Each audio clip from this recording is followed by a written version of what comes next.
Thank you, Ben. Just a few short notices. Especially we've welcomed the Pensacola Christian team, but welcome to everyone else and those that are visiting with us and come from afar, and those that were at the Amory celebration yesterday as well. In my notes, Alex Holowati is recovering well after his heart attack.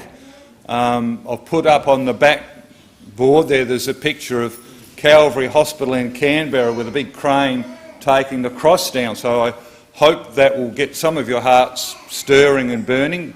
We would know politically that the Canberra government has taken the hospital over because of its stand on abortion and euthanasia and things like that. So I hope that just stirs your heart up to be praying. An apology for last week. I didn't announce the safe arrival of Jedediah Dickey to Kimberley and David. They're now all at home doing well, and there's a meal roster there at the back. Remember in your prayers Andrew and Joy Dickey family in America. Also Margaret Lawford, Lesser Margaret Baker, Ian Mesley. We saw Ian out yesterday looking quite sprightly. Mary James, just not looking around, I can't see you. And Ian and Barbara Amory, they're looking well too after a big day yesterday. Marlene, it's good to have you with us, Marlene. And remember Jo Meehan, her mother, Kath, of course, has got pancreatic cancer, and they're going through a process of palliative care especially. And for the visitors here, we've got just inside the notice board there, well, it's not inside the notice board, but just inside on the notice board, there's some newspaper articles on the Ellis family. We're praying for little Sam Ellis. He's got cancer, and he's been battling with that. Is he 2.5, 3? Anyway, how old is he? Anyone? 3? Oh, that's good. Yep, I heard that. Whatever age that was. But he's only little. And it's just what a heartache to see a young fella going through all of that and the strain on the family. Next Sunday, Sunday school resumes, and I'm glad the kids are with us this morning. The week after Sunday school, we have our Joy Club resumes, and that'll be a great time as well. We do have our Wednesday night prayer time this Wednesday night, and we've got a luncheon to follow this morning's service, so there's plenty there. So please stay on. If you weren't prepared for that, please stay on. There's plenty there. Next Saturday, Lavington Baptist Church have a men's breakfast. You can see me for details of that. And the end of the month, we're planning a working bee, but as I came in I noticed half of it's been done. Thank you to whoever pruned the roses. I don't know who did that, but someone's started pruning out the front here, so thank you very much. So we're looking forward to that.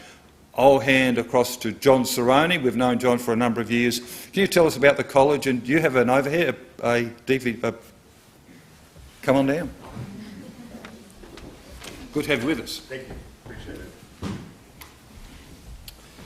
Well, good morning, and thank you so much, Rose City Baptist Church, for having us here. And as Pastor Honeychurch mentioned, we've had the privilege to be able to minister along with them for several years. And just a little overview of myself. I've been a lecturer at Pensacola Christian College for over 30 years. And back in 2021, I'm too young to retire, but I say I made a lateral transition. So in this case, after grading those papers and now wearing glasses and not being able to see those papers anymore, but in this case, I've been able to teach in the commerce area. And my wife, Michelle, if you can stand here, my lovely wife, we just celebrated our 31st, right? Is that correct? Okay, good. All right. You always got to get that anniversary correct and that. So, but Michelle also works at Pensacola Christian College, and Pensacola Christian College, it's a uni, and it's a liberal arts. Of course, everybody takes Bible, but they also have engineering and the sciences and education, and of course Bible degrees. And it's a great place to meet your future spouse. And so in this case, I guess I'm privileged that she's still hanging around me here all these years and that. So good to have Michelle and our team from Pensacola Christian College. We do happen to have 3 alumni on our team this year, along with the rest of our team. That is various majors in that. And so what I'd like to do is just kind of give a quick overview of our team and the trip here. So if I could have the PowerPoint up there. And let's see here. There we go. In this case, our trip, July 28th, we left Los Angeles and arrived here on 30 July. We left Los Angeles on 28 June and arrived here on 30 June. And in this case, as I mentioned, I'm John and my wife is Michelle. We've had the opportunity to do these mission trips since 2008. And I will tell you that we have developed a love for Australia. It's like our second home. And I think what really helped us is during the winter of 2013 and 14, we actually lived in Australia, ministering to a church in Mildura all winter long, while the pastor was able to go back to the States and minister in that.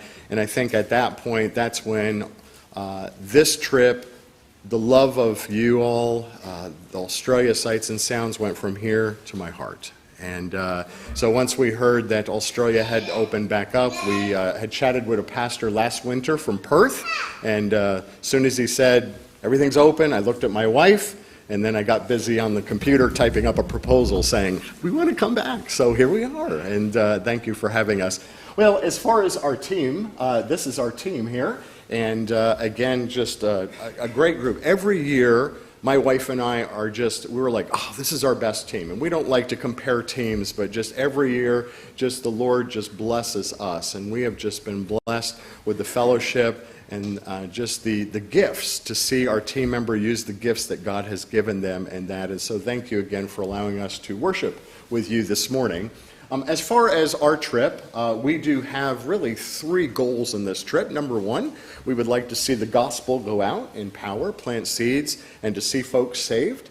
Number 2, we would like to encourage the believers and the Christians and the various pastors that we're meeting. And number 3, we would love to see God call full-time, maybe from